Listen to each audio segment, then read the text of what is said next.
दोस्तों नमस्कार, सभी का स्वागत है परवजन डिजिटल पर। मैं हूं आपके साथ विजय रावत। दोस्तों, जिस प्रकार की धांधली आप देख रहे होंगे कि इन दिनों उत्तराखंड में किस प्रकार की धांधली चल रही है, लगातार एसटीएफ के छापे पड़ रहे हैं। और आज अभी अभी अभी सूचना मिली थी कि एसटीएफ ने एक अभ्यर्थी को और इसमें गिरफ्तार कर लिया। उसी के एक कदम और आगे बढ़ते हुए आज हम यूके पीएससी पर हम लोग आएंगे। और यूके पीएससी पे आप ये देखिएगा किस प्रकार से एक महिला के साथ जो उत्तराखंड लोक सेवा आयोग है, जो उसके सचिव है, वो किस प्रकार से उससे बातें कर रहे हैं, किस प्रकार से वो डिमांड अपनी रख रहे हैं, सब कुछ आपको हम बताएंगे। वो जो पीड़ित महिला है वो भी हमारे साथ जुड़ेगी। तब तक आप लगातार लाइव आप जुड़ते रहिएगा, तो आपको बताते हैं कि क्या कुछ ये पूरा मामला है।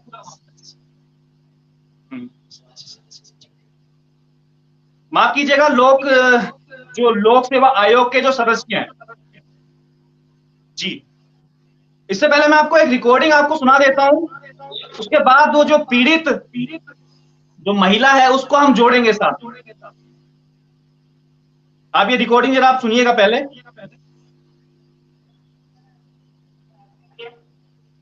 ठीक तो सब ठीक हो जाएगा। सर कैसे होगा? ठीक है, आप ये बताइए ना। जब आप सुन 500 पोस्ट आ गई है, 507 पोस्ट। सर पता नहीं कब आएंगे, क्या आएंगे, अब फिर क्या?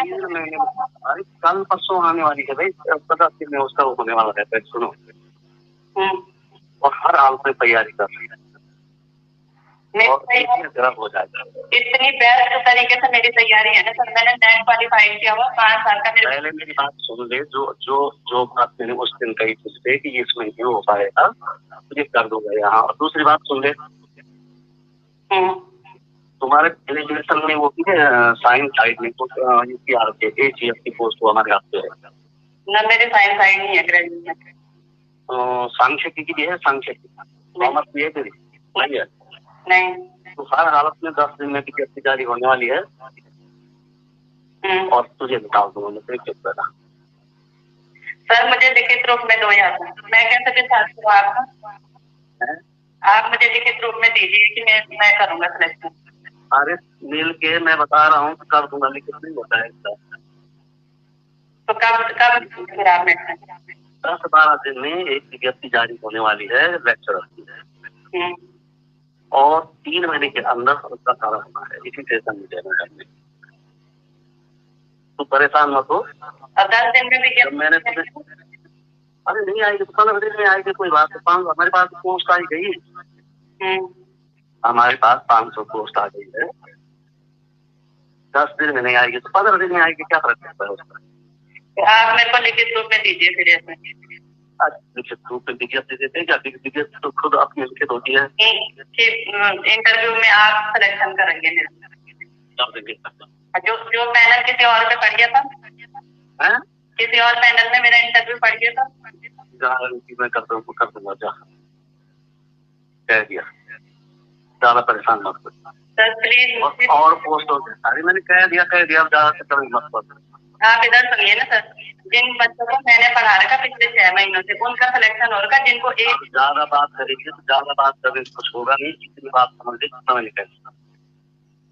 तो आप बीच में सुन ले, बीच में इससे बात करते रहना वो तुमसे। इसलिए बात करना है कि कहीं भी कहीं छूट ना जाए, फॉर्म भरना छूट ना जाए। कोई और पोस्ट भी बीच में आती है तो ये पता पड़ेगा, वो बोलने उसको बता देंगे बीच में। लेकिन तो लेक्चर की तैयारी कर, 2-3 महीने लगेंगे, इसमें हो जाएगा सर। ठीक है तो सर मैं तो आपने रिकॉर्डिंग सुनी है अभी, जिसमें जो लोक सेवा आयोग के ये सदस्य रह चुके हैं। और जब ये मामला चल रहा था उस समय सदस्य थे ये लोक सेवा आयोग के, और इनका नाम है, मैं आपको बता दूं, जयदेव सिंह शाह। इनका नाम जयदेव सिंह शाह है। और ये जो महिला है इससे इस तरीके से बात कर रहे हैं कि मैं तेरा साक्षात तो करवा दूंगा, वो मेरे हाथ में ही है सब कुछ, मेरे से एक बार तू मिल ले तू आके। तो ये तमाम ये बातें जो है वो सब चीजें इस रिकॉर्डिंग में है। अब वो जो महिला है उनको मैं, वो हमारे साथ जुड़ी हुई है, उनको मैं अपने साथ जोड़ता हूं। अब मुंह जवानी उनकी सुन लीजिए, जो पीड़ित महिला है उनका इस पर क्या कुछ कहना है।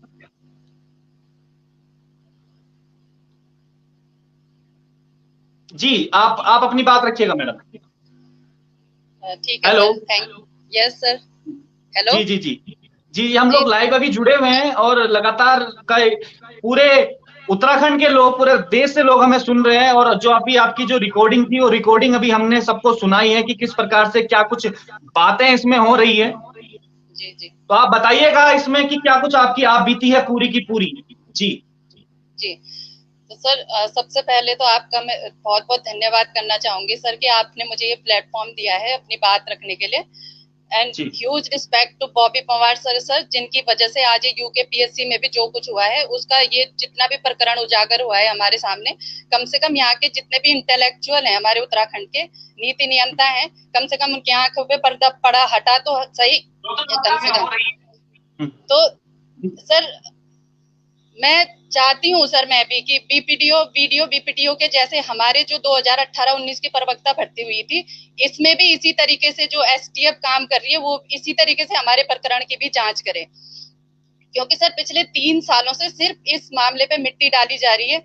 हर जगह हमने शिकायत कर ली लेकिन कहीं से भी कोई सुनवाई नहीं है। और sir this is my humble request sir, please कि आप मुझे मेरी बात रखने का पूरा टाइम देंगे, क्योंकि पिछले 3 सालों से मैं आज बड़ी मुश्किल से हिम्मत जुटा करके आई हूँ।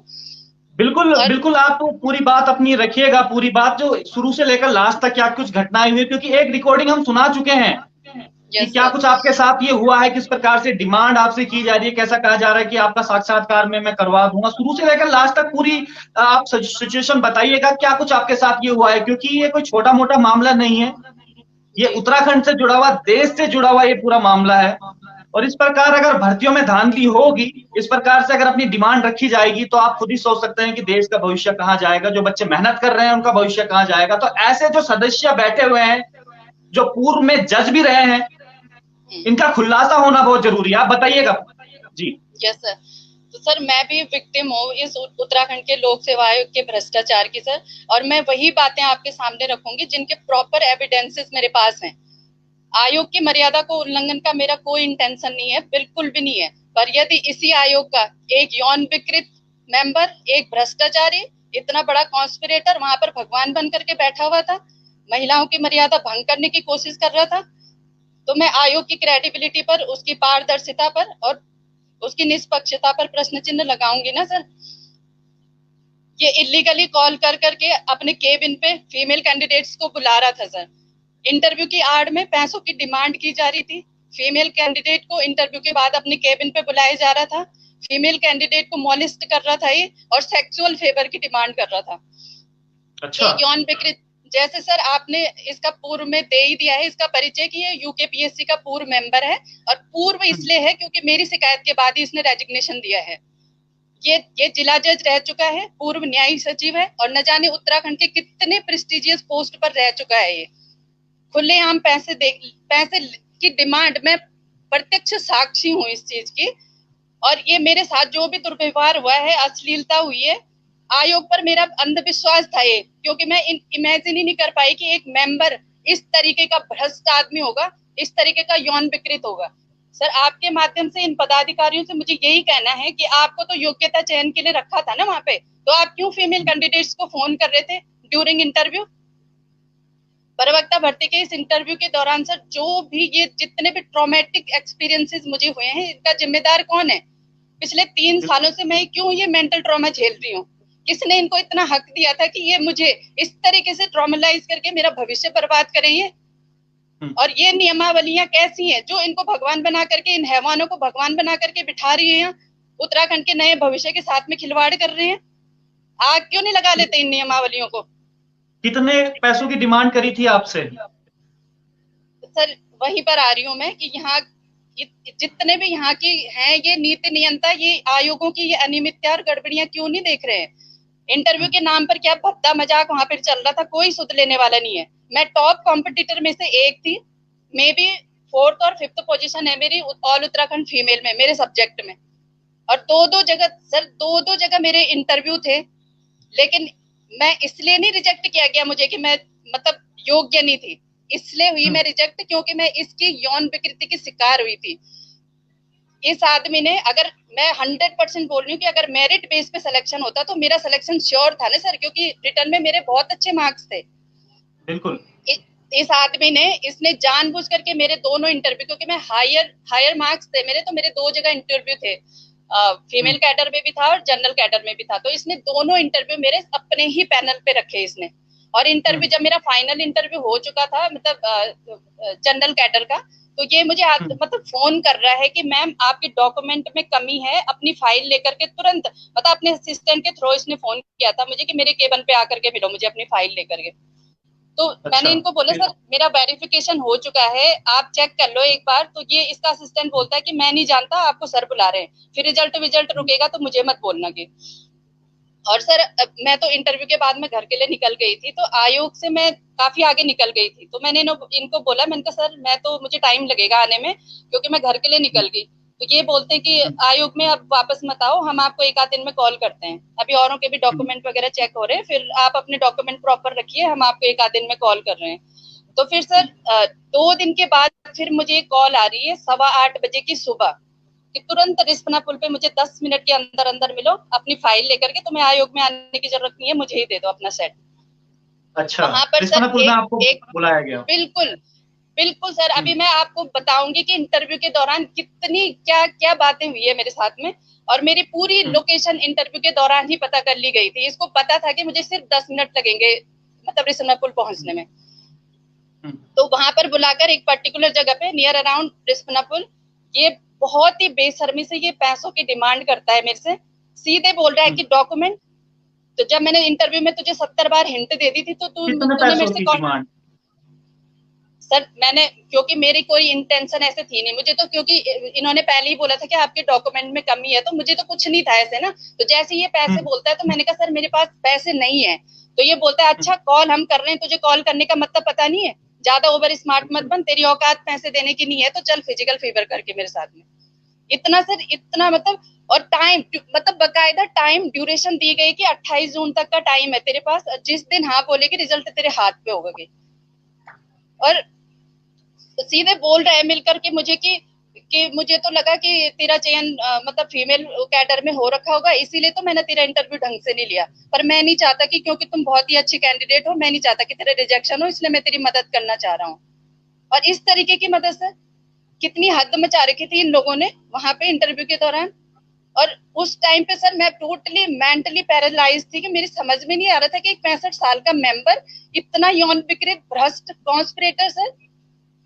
अब मैं पता नहीं मैं कैसे बताऊं आपके सामने कि किस तरीके का मतलब अश्लील बिहेवियर इसने किया है मेरे साथ में। आप खुल के बताइएगा, ये लाइव हमारा चल रहा है, अभी खुल के बताइएगा जो जो पीड़ा आपके साथ हुई, खुल के बताइएगा, क्योंकि लोग समझते हैं। करीबन अभी 600 लोग के आसपास हमारे साथ जुड़े हुए हैं। आप खुल के अपनी बात रखिएगा, और आपकी जो बात है हम पूरे मंच तक आपको ले जाएंगे, और आखिर लड़ाई में परवतजन आपके साथ रहेगा। अपनी बात आप खुल के रखिएगा, डरने की कोई जरूरत नहीं है, आप खुल के अपनी बात रखिएगा जी।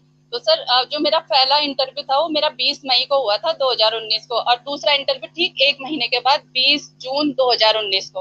और ये जो कुछ भी हुआ है मेरे साथ में, ये मतलब 23 तारीख की बात है, 23 जून की बात को इन्होंने सर मेरे डॉक्यूमेंट से मेरा नंबर, मेरे पते को मिसयूज करके मुझे ये डॉक्यूमेंट के बहाने से बुलाता है वहां पे, और डर दिखा रहा है कि तुम्हारा रिजल्ट खराब हो जाएगा अगर तुम मतलब डॉक्यूमेंट मेरे पास नहीं जमा करते हो तो मतलब इतनी गंदी मानसिकता को अब मेरे सामने ये पेश कर रहा है कि मेरी तो उस टाइम पे समझ में नहीं आया, क्योंकि आयोग एक बहुत ही प्रेस्टिजियस इंस्टीट्यूट है, और हम कभी सपने में भी नहीं सोच सकते सर कि एक इतना मतलब इतनी प्रेस्टिजियस पोस्ट पर बैठा हुआ ये मेंबर, और इस तरीके से खुले हम। इस मेंबर के साथ में सर इसका असिस्टेंट भी था, जिसने ऑलरेडी इस जो रिकॉर्डिंग आपने सुनाई है पहले, इसमें इसने इसका नाम बोला हुआ है। मुझे तो इसका नाम भी पता नहीं था, लेकिन इस रिकॉर्डिंग के अनुसार मैं बोल सकती हूँ कि इसका नाम उत्तम सिंह था। और उत्तम सिंह बोला है नाम इसका, जो इसका असिस्टेंट होगा या कुछ पीए वगैरह जो होगा। बिल्कुल सर। तो इसका असिस्टेंट भी इसके साथ में पूरा, ये भी इस षड्यंत्र में पूरी तरीके से शामिल था। हालांकि इस आदमी ने मेरे साथ में कोई अश्लीलता नहीं की, लेकिन धमकियां दी है इसने मुझे। इनके साथ में जिस दिन ये मुझे रिस्पना पुल में मिले, इनके साथ में एक फीमेल भी थी, पिछले 3 सालों से मैं बोल रही हूँ कि लेकिन इस फीमेल का भी कुछ पता नहीं लगाया गया पुलिस के द्वारा कि ये थी कौन इनके साथ में। ये मेंबर जो है हमारे फोटो लगे हुए पूरे डॉक्यूमेंट के अपने बगल में दबा करके जा रहा था, पूरे शहर में घूम रहा था। इसको इतनी परमिशन किसने दी कि हमारे डॉक्यूमेंट लेकर के पूरे शहर में, क्योंकि मैं प्रत्यक्षदर्शी हूँ, क्योंकि उसने उन गट्ठर में से मेरा रोल नंबर देखा था, इसलिए मेरे सामने ये हुआ, तो मैं बोल सकती हूँ कि हमारी डॉक्यूमेंट थे वो।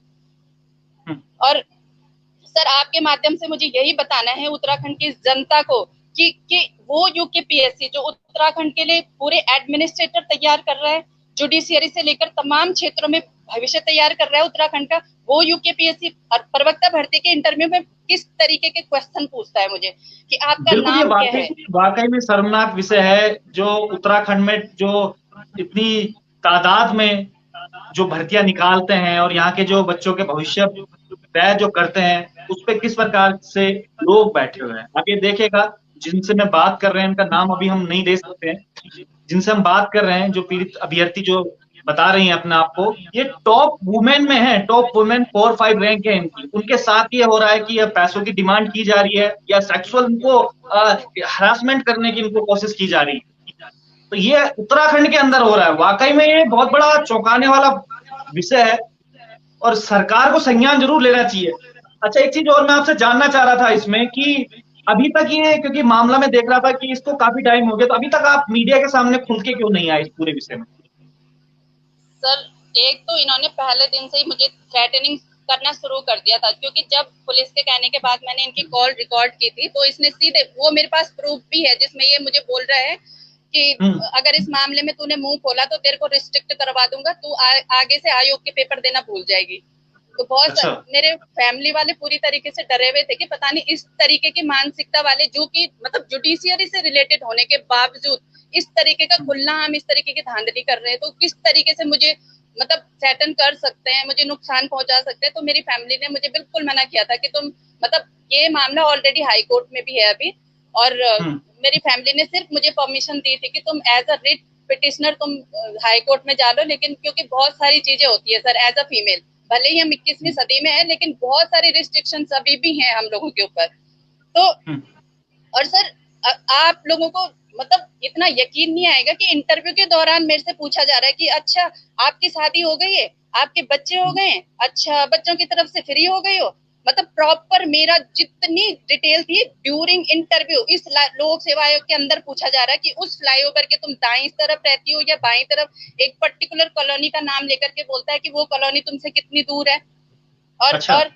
और किस तरीके के क्वेश्चन की चलिए अब मैं आपसे पूछता हूँ कि मतलब जो बगल में बैठे रहते हैं जो सब्जेक्ट एक्सपर्ट, उनको बोल रहा है कि अच्छा ये तो हमारी पड़ोसन है, अब मेरी पड़ोसन से तुम क्वेश्चन पूछो। अच्छा, अब मेरे को बोलता है कि इस तरीके की बातें हो रही हैं। बिल्कुल साक्षात्कार में बोला गया मुझे कि नील आर्मस्ट्रांग की लव स्टोरी सुनाओ, तुम्हें इतनी फेमस लव स्टोरी नहीं पता? क्या तरीका है सर इंटरव्यू लेने का? और इतनी तरीके की बकवास मेरे ड्यूरिंग माय इंटरव्यू ये सब कुछ हो रहा था। और मेरे को खुद मतलब इंटरव्यू के ही दौरान मेरे को बोला जा रहा था इस मेंबर के द्वारा कि एक कैंडिडेट इतनी कॉन्फिडेंट है कि औरों के तो पसीने छूटे हुए, मैं तो बहुत प्रभावित हूँ इससे। तो कोई लॉजिकल बात लगी आपको इस इंटरव्यू में? और इन्हीं सभी इलॉजिकल और नॉन सेंसिकल बातों के आधार पे सर मुझे मार्क्स दिए गए। किन आधारों पे मुझे सेलेक्ट और रिजेक्ट किया गया? और पहले ही दिन से सर मैं आयोग को बोल रही हूँ कि मुझे सारे जो सिलेक्टेड कैंडिडेट हैं उनकी वीडियोग्राफी दीजिए, हम अपने आप इवेल्युएट कर सकते हैं ना कि किस तरीके की बातें आप लोग हमसे पूछ रहे हैं। और शिकायत की बात सर, जिस दिन मेरा रिजल्ट आउट हुआ 11 जुलाई 2019 को, उसी दिन एसएसपी से मैंने अपॉइंटमेंट ले ली थी, लेकिन पुलिस ने भी इस पूरे मामले को इतना डिसेंसिटाइज किया है सर कि मैं देख रहा हूँ कि जो मेरे पास डॉक्यूमेंट आए हैं, आपने माननीय पुलिस महानिदेशक को भी ये डॉक्यूमेंट आपने सबमिट किए हैं। अगर दर्शक देख पा रहे हो तो मैं दर्शकों को दिखा दूं कि ये जो एक एप्लीकेशन है माननीय पुलिस महानिदेशक महोदय को ये एप्लीकेशन जा चुकी है। आप ये देखिएगा, ये ऑलरेडी एप्लीकेशन जो है वो सबमिट करा चुकी है।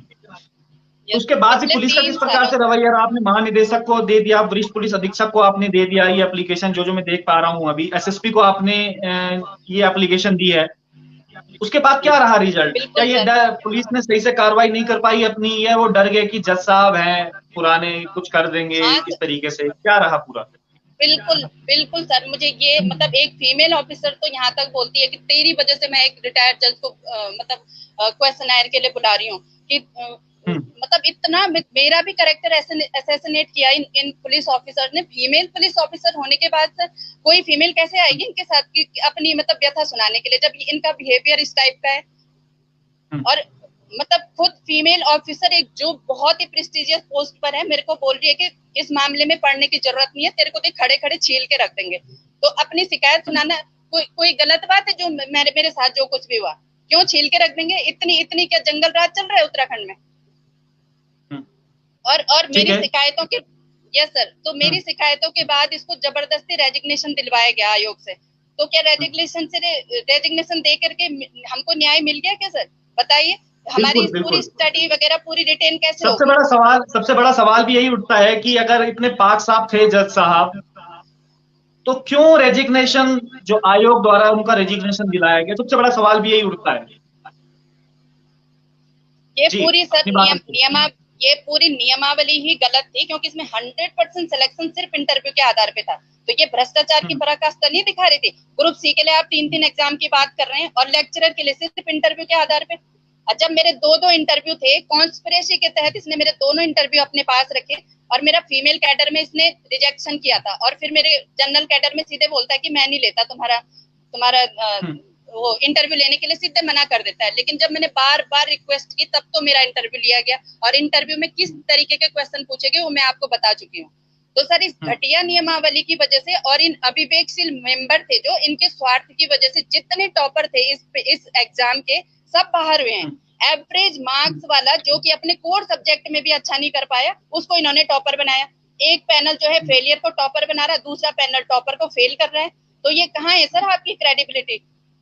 और मेरे साथ जो कुछ भी हुआ है, ये अश्लीलता, ये मॉलेस्टेशन, मैं बोल रही हूँ 100% औरों के साथ में भी सेम चीजें हुई होगी। लेकिन इन्वेस्टिगेशन तो कीजिए आप। लेकिन 3 साल से कुछ नहीं किया गया। इस जो नंबर मैंने पुलिस को दिया, क्यों नहीं इसकी ऑडियो रिकॉर्डिंग की निकाली जा रही है? CDR नहीं निकाली जा रही है।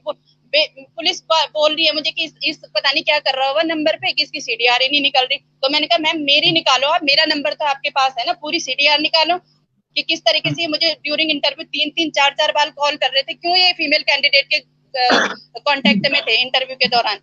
और जिन भर्तियों का नोटिफिकेशन तक नहीं निकला हुआ, ये इंटरव्यू में तकरीबन कितने लोग बैठे हुए थे जिस समय इंटरव्यू हुआ था आपका? सर 900 मेरे अच्छा पैनल में 3 थे सर। तो जब मेरा हाँ बिल्कुल, ये चेयरपर्सन था और इसके अलावा जो 2 सब्जेक्ट एक्सपर्ट थे। तो जो जनरल मेरा फीमेल कैडर का पहले हो गया था 1 महीने पहले, उसमें भी सेम वही थे, उसमें एक फीमेल थी। तो शायद उस फीमेल की वजह से ये ज्यादा अश्लीलता पे नहीं उतरा था। लेकिन मैं 100% बोल रही हूँ, आप अगर आपके पास आयोग के पास प्रूफ है तो मेरी वीडियोग्राफी आप पब्लिक कर सकते हैं कि मेरा जनरल का जो इंटरव्यू हुआ था उसमें इतने नॉन सेंसिकल क्वेश्चन पूछे गए थे जिनका ना तो शिक्षा से कोई लेना देना, ना किसी आयोग से कोई लेना देना। मतलब अगर आप एक किसी अनपढ़ को वहां पे बिठा देते, वो इनसे ऑथेंटिक इंटरव्यू देता। मैं बिल्कुल जिम्मेदारी के साथ में ये बोल रही हूँ। और आप खुद ही देख लीजिए इनकी जो रिकॉर्डिंग है, जिन भर्तियों का नोटिफिकेशन तक नहीं निकला हुआ, ये बोल रहा है कि ये फलाने पद मेरे हाथ में है। तो मैं बोलूंगी नहीं कि ये इंटरव्यू का भी 100% इसके हाथ में था और इसने अपने स्वार्थ के उसमें ही सारे सिलेक्शन दिए हैं। बिल्कुल आपकी कहने की बात बिल्कुल सही है और हम आपके साथ हैं, डरिएगा मत ना, क्योंकि आप कह रहे थे कि घर वालों का प्रेशर था, एक महिला होने के नाते भी प्रेशर था आपके ऊपर, इस वजह से आवाज नहीं उठा पाई। तो आप ये देखिएगा किस प्रकार की चीजें ये उत्तराखंड में हो रही हैं। कभी हम देख रहे हैं वीडियो में लगातार लोग पकड़े जा रहे हैं, उसमें इतनी बड़ी धांधली हो रही है, और एक नया मामला, एक महिला के ऊपर इस प्रकार से मॉलिस्ट इसको किया जाता है। महिला को कहा जाता है कि भाई आपके साक्षात्कार में उल्टे सीधे सवाल पूछे जाते हैं।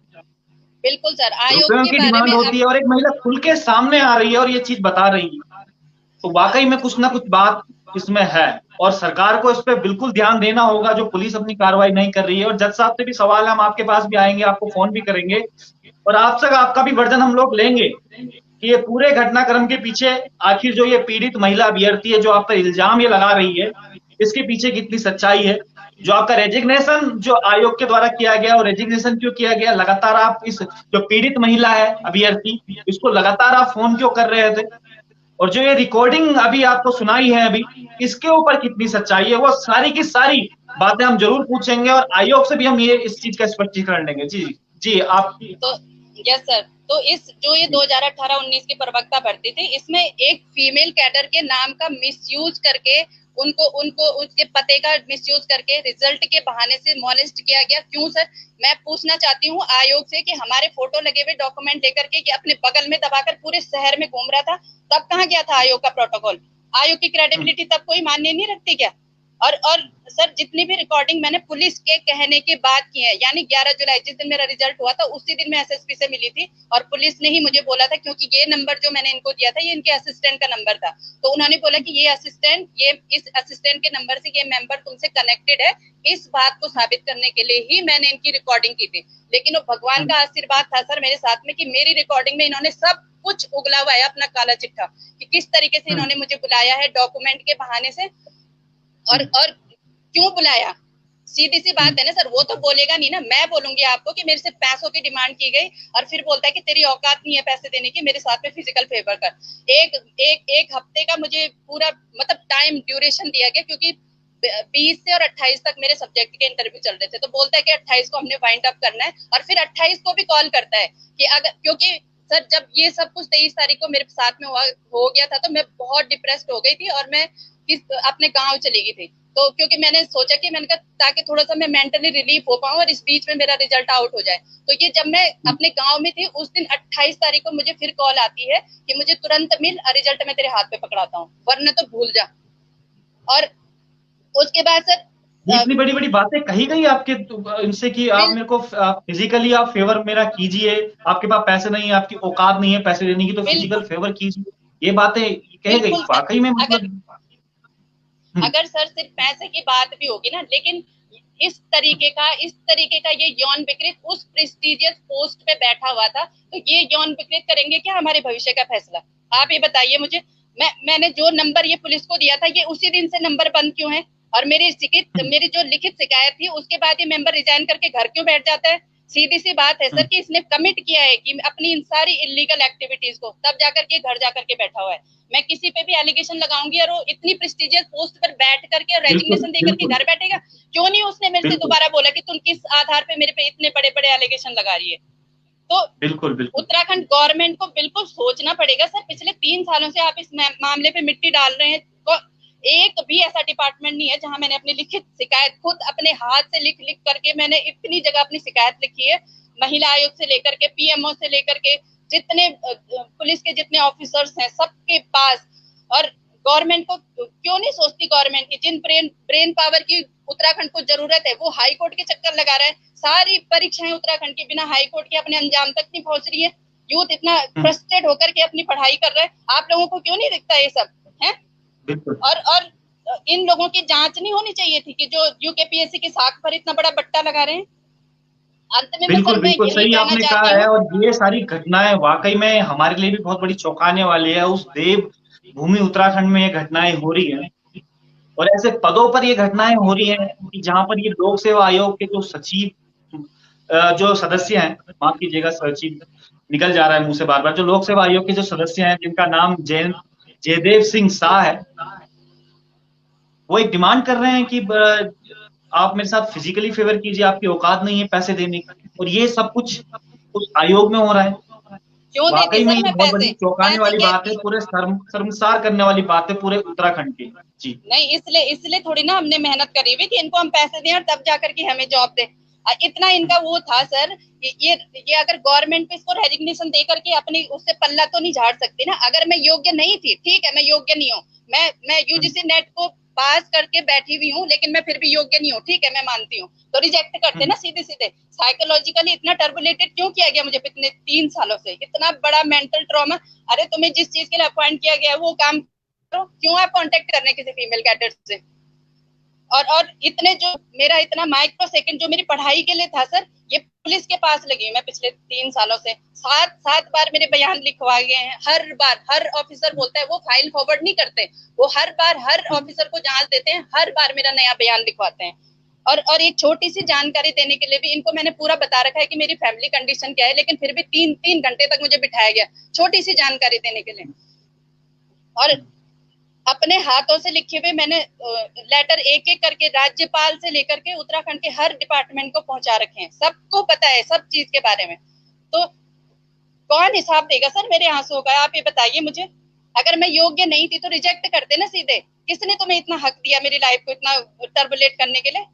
रिजेक्ट करते। बिल्कुल, आप घबराइए मत, पूरा उत्तराखंड का युवा आपके साथ है, पूरे उत्तराखंड के लोग आपके साथ है, जितने भी लोग देख रहे हैं सबके सब लोग आपके साथ है। चाहे वो गुनाह किसी ने भी किया हो, कितने बड़े ओहदे पर वो व्यक्ति बैठा हो, चाहे वो जज हो, चाहे उससे भी बड़ी कोई पोस्ट पर हो, पूरा उत्तराखंड आपके साथ है। आप घबराइएगा मत बिल्कुल भी। आप लगातार आपको लोग देख रहे हैं और लगातार लोग आपके सपोर्ट में भी हैं, और इस मामले की हम तह तक जाएंगे, क्योंकि ये खाली मामला एक पत्रकारिता तक सीमित नहीं है। ये मामला वाकई में देश और उत्तराखंड की अस्मिता से जुड़ा हुआ ये मामला है, और इस मामले को हम पीक तक हम लेके जाएंगे। और जो ये पीड़ित महिला अभ्यर्थी है, इनको जरूर हम न्याय दिलाएंगे। जिस प्रकार की बातें इन्होंने करी है, वाकई में ये रोंगटे खड़े करने वाली बात है। अपने उत्तराखंड में अगर इस प्रकार की हरकतें हो रही है, वो भी इतने बड़े लेवल पर, वो भी इतने बड़े जहां पर पीसीएस अधिकारी जहां से निकलते हैं, और उस महिला के साथ जो हो रही है जो टॉप रैंक में है, इसमें अगर सच्चाई है तो वाकई में ये बहुत बड़ी चौंकाने वाली बात है। जो पीड़ित महिला अभ्यर्थी आप आज आई है हिम्मत करके, आप सबसे निवेदन है कि इससे हिम्मत जरूर दीजिएगा, और जो दोषी हैं उनको जरूर हम सजा दिलाएंगे मिलकर। तो आप घबराइएगा मत ना, तो हम लोग आपके साथ हैं बिल्कुल। जाते जाते क्या कहेंगी लास्ट बात? जी सर, मुझे यही बोलना है कि आपने जो रिकॉर्डिंग चलाई है इसमें सीधे सीधे बोल रहा है ना कि जो प्रवक्ता का पद है उससे बड़े पद के लिए मुझे सीधे सीधे बोल रहा है कि ये अगर तेरे पास ये तो इसमें ये मेरे हाथ पे ये पोस्ट। तो अगर मैं नहीं थी, मैं उस पद के काबिल, तो बड़े पद के लिए क्यों लालच दे रहा था? सीधे बोलता ना कि तू लायक ही नहीं है, क्यों ये इस तरीके की बात कर रहा था? और सर, नहीं है मेरी हिम्मत इतनी पब्लिकली बोलने की, नहीं है इन मॉलेस्टर से लड़ने की हिम्मत नहीं है मेरी। लेकिन आपको ये समझना चाहिए ना कि 100 जिम्मेदारियों के साथ किस तरीके से तो हम अपनी पढ़ाई कर रहे हैं, कंटिन्यू रख पा रहे हैं, और एग्जाम के रिजल्ट के टाइम पे ये सब कुछ क्यों हो रहा है सर हमारे साथ में? और मैं ये बताना चाहती हूँ कि 2019 में जब प्रिंट मीडिया, इलेक्ट्रॉनिक मीडिया सबने यूकेपीएससी की अनियमितता और गड़बड़ियों को इतना मुद्दा बड़ी प्रमुखता से उठाया था 2018-19 में, अगस्त की बात है ये, पिछले 2019 की। तो तब कार्मिक विभाग तब क्यों सोया हुआ था? विजिलेंस हो गया, सीएम साहब क्यों सोए हुए थे तब? तभी अगर मिट्टी डालने की बजाय आप अगर कार्रवाई करते ना, तो ये वीडियो बीपीडीओ का स्कैम इतनी बड़े लेवल पे नहीं होता ना। और बिल्कुल हम आपके साथ हैं, घबराइएगा मत ना। और तमाम जी बताइए, आप अपनी बात रखिए। जी यस सर, तो सबको, डीजीपी सर से भी मैं यही बोलना चाह रही हूँ कि पहले दिन से ही मुझे थ्रेटनिंग मिल रही है। जब मैं इनकी कॉल रिकॉर्ड कर रही थी पुलिस के कहने के बाद, तो ये एक मतलब, और पुलिस का व्यवहार इस तरीके का कि एक फीमेल विक्टिम सर कैसे इन लोगों के सामने अपनी बातें रखेंगे आगे से? और महिला आयोग ने क्यों कुछ नहीं किया मेरी एप्लीकेशन देने के बाद भी? और अपने 2 कौड़ी के रसूख के बल पर ये यूकेपीएससी का मेंबर कुछ भी करे, कुछ भी बोले, और हम चुपचाप बैठे रहे क्या? बिल्कुल आपकी बात बिल्कुल सही है। पूरा उत्तराखंड आपके साथ है, क्योंकि ये खाली मामला एक महिला से जुड़ा हुआ नहीं है। ये मामला, जो हम सशक्तिकरण की बात करते हैं, महिलाओं को सशक्तिकरण कराने की बात करते हैं, क्योंकि तमाम हम कहते हैं कि हमारे यहाँ महिला आयोग है, हमारे यहाँ विजिलेंस है, हमारे यहाँ एसटीएफ है, हमारे यहाँ पुलिस प्रशासन है, लेकिन वो पुलिस प्रशासन कहाँ सोया हुआ है? जो महिला लगातार 3 सालों से शिकायत कर रही है, लगातार आप ये देखेगा, ये पूरा शिकायत जो मैंने आपको दिखाया भी था अभी थोड़ी देर पहले, ये माननीय पुलिस महानिदेशक को ये शिकायत कर चुके हैं, एसएसपी को ये शिकायत कर चुकी हैं, तमाम जगह ये शिकायत कर चुकी हैं और न्याय की गुहार लगा रही हैं। लेकिन इन्हें न्याय नहीं मिल पा रहा है, क्योंकि जिसपे ये इल्जाम लगा रहे हैं वो जज साहब थे। तो जज साहब छोड़ेंगे हम आपको भी नहीं। आप भी इस बात को जरा ध्यान से सुन लीजिएगा। आपके पास भी हम लोग आएंगे और आपसे जरूर पूछेंगे, अगर महिला के साथ अन्याय हुआ है तो ये अन्याय उत्तराखंड देवभूमि में बर्दाश्त नहीं किया जाए। तो बहुत बहुत धन्यवाद आपसे हमसे जुड़ने के लिए, और हम पूरे आपको आश्वासन दिलाते हैं, पूरे पर्वतजन और मीडिया की तरफ से हम आश्वासन आपको दिलवाते हैं कि आपको जो आपका हक है वो हम दिला के रहेंगे। सर, एक लास्ट बात मैं बोलना चाह रही हूँ आपको कि सर, मतलब मेरी एप्लीकेशन के बाद, मतलब मुझे अंदाजा नहीं है, मैं 100% बोलती कि पता नहीं कितनी फीमेल के साथ में ऐसा कुछ हुआ होगा। हो सकता है इसके द्वारा सेक्सुअली हरासमेंट निवेदन करेंगे खुल के आए, जैसे आज इन्होंने हिम्मत दिखाई है आने की मीडिया के सामने, वैसे सबके सब हिम्मत दिखाएं आने की।